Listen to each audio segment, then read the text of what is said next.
Welcome to my channel. और आज हम क्वेश्चन पेपर 2018 के न्यूमेरिकल सोल्व करेंगे। अब जैसे नेक्स्ट न्यूमेरिकल है, इसको सोल्व कर लेते हैं। तो सबसे पहले इफ का मतलब मैथ्स में गिवन होगा, ठीक है ना। तो जो भी मैट्रिक्स लिखी हुई है एक बार तो उसी के रिजल्ट को लिख लो आप, मतलब जो भी वैल्यू हो। तो इस तरीके से अब इसके बाद न्यूमेरिकल की स्टेटमेंट है कि फाइंड ए इनवर्स। तो ए इनवर्स के लिए अब आपको पता होना चाहिए किस तरीके से निकाला जाता है ए इनवर्स। तो ए इनवर्स का इस टाइप के न्यूमेरिकल्स में बेसिक फॉर्मूला यूज कर दिया करो। कौन सा? ये वाला कि ए इनवर्स बराबर होता है 1/a का डिटर्मिनेंट और इनटू में एडजॉइंट ऑफ ए, ये वाली चीज़। तो इस तरीके से सही है। बेसिक न्यूमेरिकल में इससे काम चल जाता है। फिर भी वो टेबल जरूर चेक कर लेना आप, जो क्विक रिवीजन की प्लेलिस्ट में बताई थी आपको। सही है, एक काम की टेबल बताई थी, ठीक है ना, कि सबसे पहले ए का डिटर्मिनेंट चेक करो, जीरो या फिर नॉन जीरो, वो वाली चीज़। तो इस तरीके से ठीक है ना, बेसिक न्यूमेरिकल में डायरेक्ट यूज हो जाएगा। तो इस तरीके से अब इसके बाद यूज इट या फिर इस वर्ड की जगह हो सकता है एंड्स, ठीक है ना। मतलब पहले वाले रिजल्ट की हेल्प से अगला रिजल्ट निकाल लो सिंपली। सही है। अब ये तो नजर आ रहा होगा ना आपको, 2 - 3 और 5, 2 - 3 और 5 है, 3 2 - 4 है सेकंड रो में, और 1 1 1 और 2 है थर्ड रो में। तो इस वजह से ये चीज़ दी हुई है, ठीक है ना। सारी चीज़ें आपको नज़र आना चाहिए बस। अब इसके बाद मैट्रिक्स में और होना कुछ नहीं, कैलकुलेशन लेंथ ही होगी, ठीक है। तो बस कर लो अप्लाई तो, ठीक है ना, डायरेक्ट लिख दो। एक बार तो ए का डिटर्मिनेंट चाहिए हमें, तो ए का डिटर्मिनेंट डायरेक्ट एक्सपेंड कर दो आप, ठीक है ना। तो चलो R1 से एक्सपेंड कर लेते हैं। R1 का मतलब ये वाली चीज़ है। सही है। तो मतलब सिंपली कह दो, सबसे पहले 2 के इंटू में समथिंग आएगा। सही है। और 2 के इंटू में समथिंग क्या आएगा, इसके लिए इसकी रो और कॉलम भूल जाओ, तो मतलब इनकी आपस में क्रॉस मल्टीप्लाई कैलकुलेशन है। तो 2 इंटू -2, और नीचे से ऊपर जाओ, याद रखना है माइनस साइन आएगा फॉर्मूले की वजह से, और इनकी क्रॉस मल्टीप्लाई 1 इंटू -4, तो माइनस का 4 और एक माइनस पहले था फॉर्मूले वाला कैलकुलेशन है। अब इसके बाद दूसरा एलिमेंट है -3 के इंटू में समथिंग आएगा, इसके इंटू में क्या आएगा, इसी तरीके से इसकी रो और कॉलम बोल जाओ, तो इनकी क्रॉस मल्टीप्लाई 3 इंटू -2, ये माइनस साइन फॉर्मूले वाला नीचे से ऊपर, और 1 इंटू -4, तो -4 एक माइनस पहले था इस तरीके से। फिर 5 के इंटू में आएगा समथिंग, 5 के इंटू में समथिंग क्या आएगा, इसी तरीके से इसकी रो और कॉलम भूल जाओ, इनकी क्रॉस मल्टीप्लाई 3 इंटू 1, इस तरीके से माइनस साइन फॉर्मूले वाला 1 इंटू 2 कैलकुलेशन है। और इसके बाद याद रखनी है आपने वो चीज़ काम की कि सिंबल क्या आएंगे इनके, तो इस तरीके से। सही है, ये कोफैक्टर वाली बात थी। तो इस तरीके मतलब R1 का मतलब है प्लस, ठीक है, फिर माइनस, तो एक माइनस यहाँ पर वो एक अलग बात है, और फिर प्लस यहाँ पर पता होना चाहिए प्लस क्यों हुआ है। सही है। तो इस तरीके से अब इसके बाद कैलकुलेशन कर लो, कैलकुलेट। तो 2 इंटू ये जीरो हो जाए, जीरो इंटू लिखा ना लिखा एक चीज़ है, तो यहाँ पर -2 कैलकुलेशन है, तो इस तरीके से। और ये कितना हो जाएगा 1 इंटू 5, तो प्लस का 5 हो जाएगा, तो सिंपली -1 हो जाएगा। और हाँ, स्पेशल बच्चे आप इस तरीके से भी लिख सकते हो कि ये नॉन जीरो है। सही है, ए का डिटर्मिनेंट नॉन जीरो है, ये काम की बात है, ठीक है। तो वो आप यहीं पर लिख सकते हो, ठीक है ना, हेंस ए इनवर्स एग्जिस्ट। तो इस तरीके से अब इसके बाद ए का डिटर्मिनेंट नॉन जीरो है, तो डायरेक्ट कह दो यूनिक सॉल्यूशन होगा। सही है। टेबल से भी आप बात कर सकते हो, वो टेबल जरूर चेक कर लेना आप। तो इस तरीके से सही है। तो इट एज यूनिक सॉल्यूशन, ये सारी बातें आप यहीं पर लिख सकते हो, अच्छा रहेगा। तो इस तरीके से सही है। एंड जो इक्वेशन है न्यूमेरिकल में, इक्वेशन आर, ठीक है ना, कंसिस्टेंट। कंसिस्टेंट का मतलब होता है वो सोल्व हो जाए, मतलब उनके सॉल्यूशन एक हो या फिर एक से ज़्यादा कितने भी हों। मेन है कंसिस्टेंट का मतलब है कि वो सोल्व हो रही है या फिर नहीं। तो इस तरीके से ए इनवर्स निकल चुका है, ठीक है ना, सॉरी पहले ए का डिटर्मिनेंट निकला है। सही है। तो इस तरीके से अब इसके बाद एडजॉइंट ऑफ ए और निकालना हमने, तो मतलब कैलकुलेशन है। सही है। तो कुछ इस तरीके से कि जैसे आप लिख दो, ठीक है ना, आल्सो मतलब ए इनवर्स से मतलब एक बार तो एडजॉइंट ऑफ ए निकालना हमने, तो एडजॉइंट ऑफ ए लिख दो आप। तो एडजॉइंट ऑफ ए भी एक मैट्रिक्स आएगी, तो इस तरीके सेम ऑर्डर की आएगी, जैसे इसमें 3 रो है 3 कॉलम है, ठीक है ना। तो इस तरीके से तो बस इसके बाद, और एडजॉइंट ऑफ ए एक्चुअल में एक मैट्रिक्स तो आती है लेकिन ट्रांसपोज करके। सही है। हम दोनों काम साथ में कर ले या फिर चलो अलग अलग कर लो। तो सबसे पहले वही चीज़ कौन सी, इनके फिर से वही चीज़ चेक करो फिर से। सबसे पहले 2 एलिमेंट के हिसाब से, ठीक है ना, तो 2 के हिसाब से कह दो आप यहीं पर कोफैक्टर लिखने होते हैं। जो एडजॉइंट ऑफ ए है वो एक मैट्रिक्स होगी, ट्रांसपोज करने के बाद आएगा रिजल्ट, और जो एलिमेंट आएंगे सबसे पहले कोफैक्टर से बनती है, ठीक है ना, फॉर्म बाय कोफैक्टर। तो इस वजह से तो सबसे पहले 2 के लिए वही चीज़ है, इसके रो और कॉलम भूल जाओ तो इनके आपस में मल्टीप्लाई, और नीचे से ऊपर जाओ माइनस साइन फॉर्मूले वाला, तो माइनस का 2, ठीक है, और एक माइनस कैलकुलेशन है यहाँ पर, और माइनस मतलब +4, तो -4 + 4 हो जाएगा 0। तो इस तरीके से, लेकिन आपको पता होना चाहिए ये 0 सिंपल 0 नहीं है, ये +0 है, ये चीज़ भी साथ में चलेगी, ठीक है ना, और 0 एक अलग इंटीजर है वो एक अलग बात, इसलिए ना उसके आगे माइनस साइन होता ना प्लस। अब इसी तरीके से -3 के लिए इसके रो और कॉलम भूल जाओ तो कैलकुलेशन 3 × -2 माइनस का 6, माइनस साइन फॉर्मूले वाला, तो 1 × -4 तो -4, तो मतलब -2 हो जाएगा, सही है। लेकिन माइनस फॉर्मूले वाला कौन सा, कोफैक्टर बनाना है वो वाली चीज़, तो इस तरीके से।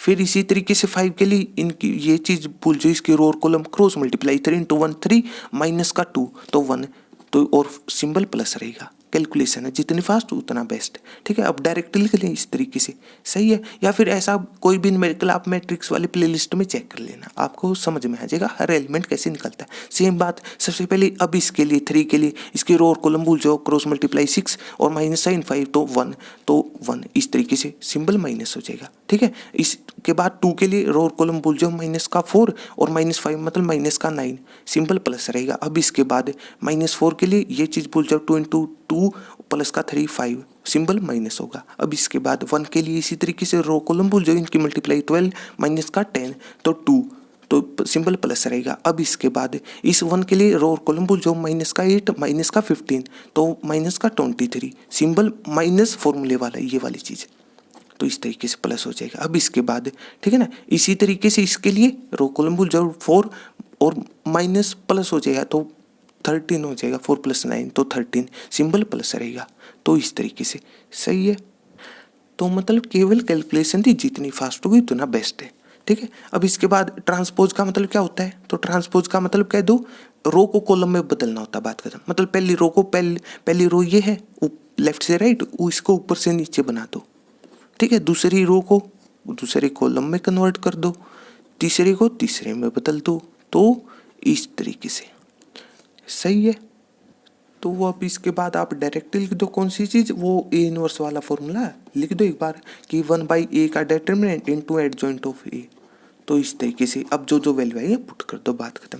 तो ए का डिटरमिनेंट -1 आया था तो 1/-1, तो या फिर आप इस तरीके से लिख सकते हो, आपके ऊपर है, और इनटू एडजॉइंट ऑफ ए जो वैल्यू आई है वो यूज कर लो आप, तो इस तरीके से, सही है। अब जैसे -1 मतलब एक इंटीजर वैल्यू है तो अंदर आप मल्टीप्लाई भी कर सकते हो, ठीक है ना। फ्रैक्शन वाले में करना चाहो कर सकते हो कभी, ठीक है ना, आपके ऊपर है ये सारी चीज़ें। तो मतलब माइनस साइन से मल्टीप्लाई, ये -1 है टोटल, तो माइनस साइन की मल्टीप्लाई हर एलिमेंट के साथ होगी, याद रखनी है। मैट्रिक्स में कांस्टेंट की मल्टीप्लाई हर एलिमेंट से होगी, डिटरमिनेंट में केवल एक पर्टिकुलर रो या फिर पर्टिकुलर कॉलम में होती है ये चीज़, ठीक है। तो यहाँ पर हर एलिमेंट मतलब माइनस साइन की 0 इंटीजर है इस वजह से, तो +1 हो जाएगा, सिंबल बदल दो तो -2 प्लस का 9 माइनस का 2 3 माइनस का 1 प्लस का 5 माइनस का 13, जो भी वैल्यू आई आ चुका है ये रिजल्ट। अब इसके बाद न्यूमेरिकल में और भी चीज़ें गिवन थी, ठीक है ना, मतलब पहला रिजल्ट है तो अब वो इक्वेशन और सोल्व करनी है, तो गिवन इक्वेशन आर जो रिजल्ट है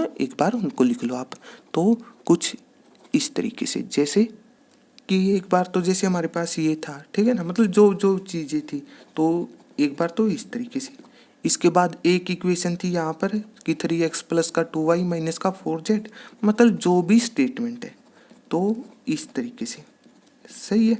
अब इसके बाद डायरेक्ट ए एक्स और बी निकलती है, ठीक है ना। ए लिखने की कोई ज़रूरत ही नहीं क्योंकि न्यूमेरिकल में पहले रिजल्ट गिवन था, इस वजह से ए मैट्रिक्स वही है, सही है। अब इसके बाद तो डायरेक्ट लिख लो आप, तो जैसे कुछ इस तरीके से, मतलब कहने का मतलब डायरेक्टली लिख दो आप, तो यहाँ पर ए लिखने की कोई ज़रूरत है नहीं, सेम है इस वजह से, ठीक है ना, इसलिए यहाँ पर वो काम करने की ज़रूरत नहीं आपको। तो एक्स क्या होती है, एक्स एक कॉलम मैट्रिक्स होगी, ठीक है ना। किससे बनेगी, कॉलम मैट्रिक्स का मतलब एक कॉलम होगा उसके अंदर, और वेरिएबलों से बनती है तो XYZ, तो इस तरीके से, सही है।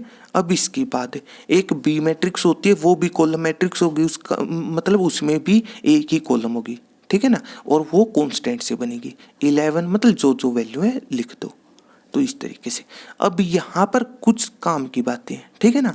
अब देखो हर बार तो न्यूमेरिकल चलो अच्छी बात है कि XYZ के पैटर्न में आता है +2 क्लास में, फिर भी इसके बारे में कोई सोचता नहीं, ठीक है ना। अब हो सकता है देखो वो आपके ऊपर, आपके लक के ऊपर वो चीज़, जरूरी नहीं है मतलब ये पैटर्न ही मिले आपको, सही XYZ वाला। तो मतलब जिस भी टाइप से पैटर्न हो ना, उसके हिसाब से ये चीज़ चेंज हो जाएगी, काम की बात है, ठीक है। तो इस तरीके से अब इसके बाद और साथ के साथ यहाँ पर आप ना मतलब वो ए मैट्रिक्स और चेक कर लिया करो सबसे पहले, न्यूमेरिकल जब चेक कर रहे हो मतलब A2 -3 मतलब सेम वो इस ये वाली चीज़ है, इनके ऑर्डर भी कभी बदल सकती है, ठीक है ना। नॉर्मली +2 क्लास में इतना सोचने की जरूरत नहीं है, फिर भी आपको पता होना चाहिए हर बात। तो इस तरीके से आप डायरेक्ट लिख दो, ठीक है ना। तो सॉल्यूशन इज गिवन बाई, कह दो आप डायरेक्टली कौन सी चीज़, ये वाली Ax = B से मिल जाएगा, या फिर आप यहीं पर कह सकते हो x निकाला जाता है तो x हो जाएगा A इनवर्स इंटू में B। एक्चुअल में यहाँ पर दोनों साइड A इनवर्स से प्री मल्टीप्लाई हुई है, तो इस तरीके से सही है। बस इसके बाद कुछ नहीं करना, तो x लिख दो आप जो भी है। अब इसके बाद अब ये थोड़ी ना A इनवर्स की बार बार वैल्यू पुट करोगे, इसलिए एंस वाला रिजल्ट था, ठीक है ना। तो मतलब अब जो वैल्यू आई थी A इनवर्स की, अब वो पुट कर दो आप, सही है। तो जैसे A इनवर्स अब निकाला था हमने, तो कर लो पुट, तो जो भी वैल्यू है तो जैसे 0 1, ठीक है ना, इस तरीके से। बस इसके बाद कैलकुलेशन बचेगी, तो और -1 5 और -13 है, तो इस तरीके से। और इनटू में B, अब B जो भी हो लिख दो, सही है। अब इसके बाद पहले तो आपको पता होना चेन की मल्टीप्लाई पॉसिबल क्यों है, क्योंकि पहले में 3 रो है लेफ्ट से राइट, 3 कॉलम, इसमें कितनी 3 रो है लेफ्ट से राइट, 1 कॉलम है, ठीक है ना। मल्टीप्लाई पॉसिबल क्यों है, ये नंबर रिपीट हो रहा है, इस वजह से सेम नंबर होना चाहिए, इसलिए मल्टीप्लाई पॉसिबल है। और जो नई मैट्रिक्स आएगी यहीं पर पता होना चाहिए आपको, उसका ऑर्डर क्या होगा, 3/1 3/1। इसके बाद आपने ये चीज़ें चेक करनी होती है, सारी बातें बताई थी आपको, तो इस तरीके से सही है। अब कर लो कैलकुलेट और multiply row by column method से, तो सिंपली बताता पहली रो की सबसे पहले पहले कॉलम के साथ, तो यहाँ पर एक ही कॉलम है, ठीक है ना। तो मतलब और कोरस्पॉन्डिंग एलिमेंटों में मल्टीप्लाई करते चले जाओ, तो सबसे पहले 0 की 11 के साथ तो 0, फिर 1 की -5 के साथ, सही है, और फिर -2 की -3 के साथ, तो प्लस का 6, और इसके बाद सभी को ऐड कर देना, तो प्लस माइनस माइनस रहेगा, वो एक अलग बात है। अब इसके बाद सेकंड रो की पहले कॉलम के साथ कैलकुलेशन है, तो वही कोरस्पॉन्डिंग एलिमेंट, तो -2 × 11, ठीक है, और 9 की मल्टीप्लाई -5 के साथ, और इसके बाद -23 की माइनस, तो कितना प्लस का 6 9 हो जाएगा।